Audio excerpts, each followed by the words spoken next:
So my second shot here on the 12th hole at Lahontan brought me over here somehow on the left of the flagstick in the green. So I have what many people would think is free relief because, gosh, I would be standing on the cart path. So it's not that easy because it has to be a reasonable shot without this. So if this weren't here, would it be reasonable for me to hit? Well, no, I'm kind of trying to take advantage and get relief from the tree, not just the cart path. So it's not really reasonable. So there's other things that come into play, and one of them is that if I could drop and I still have interference from this, even a little tiny part of it, now it's not complete relief. And I'm really worried about where I'm going to drop it because there's not a lot of options here that don't put it up against another tree. So I actually need some help, and I am calling Blakey. I need some serious help. Okay guys, this is an interesting situation. So to take or be entitled to free relief, you've got to have interference from an immovable obstruction under rule 16.1, but it also states that it has to be a reasonable stroke. Playing straight into the trunk of a tree is not what we consider a reasonable stroke, considering the green is down that way.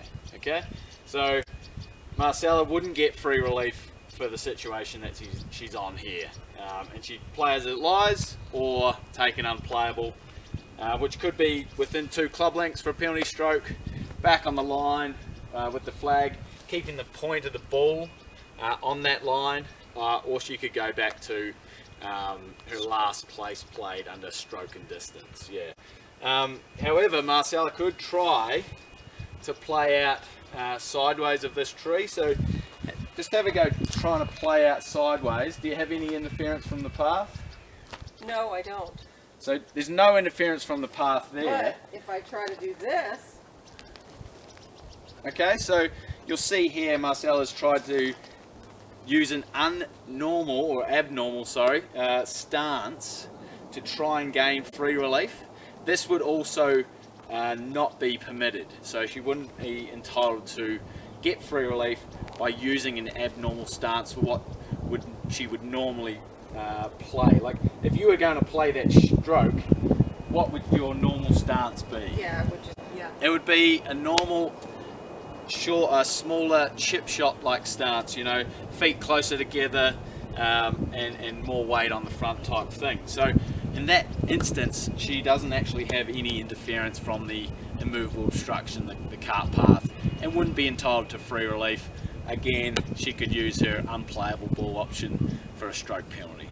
But then I have a question for you. Does the skill of the player come into play with this? Like what I'm able to do from this shot versus a pro who could like shape a shot or make it draw or fade or whatever. Does that come into play? Like what's reasonable for my skill level? It absolutely does. Skill level does come into play when entitlement to free relief is concerned.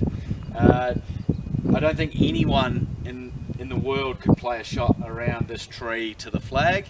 I'd be happy to be proven wrong.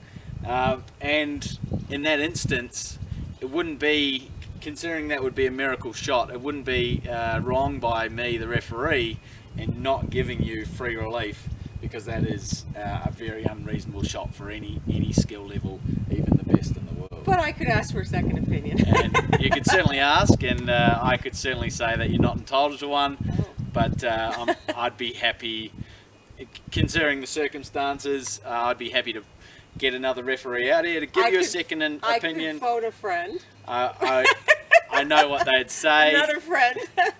I definitely know what the other referee would say as well. So if I were left-handed or had the ability to hit left-handed, is that an option? I mean, yeah, it is. It absolutely is. If you can flip the club around, and try and play a left-handed shot, do you have interference from the? Yeah, I still don't really. I mean, I could try. I mean, it's not reasonable. See, yeah, no, it wouldn't be reasonable on that line of play because you got the trunk of the tree there. Yeah. So there is no reasonable stroke here where you could try and prove that you can play a stroke and have interference from the car path. So I think I'd like to show me going back on the line. Yeah, okay, fantastic. Okay. Let's do that. Let's do that. And I am going to leave a tee there, which I don't have. Just got one of these Lahontan tees that I picked up on the first. There You don't have to put a tee down, but it is a good idea to. Now, and back on the line, I basically back up and I hold the ball up. And I look at the flag, which I can see from here. And I just start walking backwards. And I'm going to see if I'm going to find a spot that I like. I can go as far back as I want. Right? okay, so we see Marcella taking I found back the on the spot. line. I mean, I can And then do this. from there, she gets one club length within which to drop. So if I had another tee, which I don't, I would put my tee down. You don't have to use a tee. Here you go, Marcel. You don't have to use a tee. You could use anything on the ground. All right.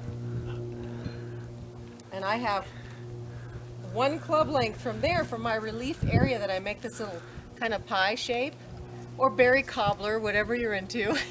And remember, it can be the longest club in the bag. Right, so I'm going to estimate, but I'm going to add a little bit to this, imagining that it's my driver. So now I'm kind of around here. So I'm going to take my drop now.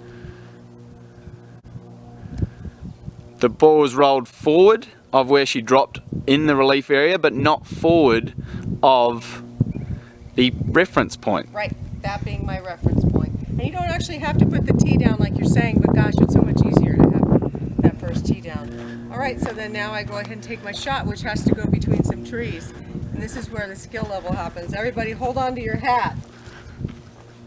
Hold on to your hat.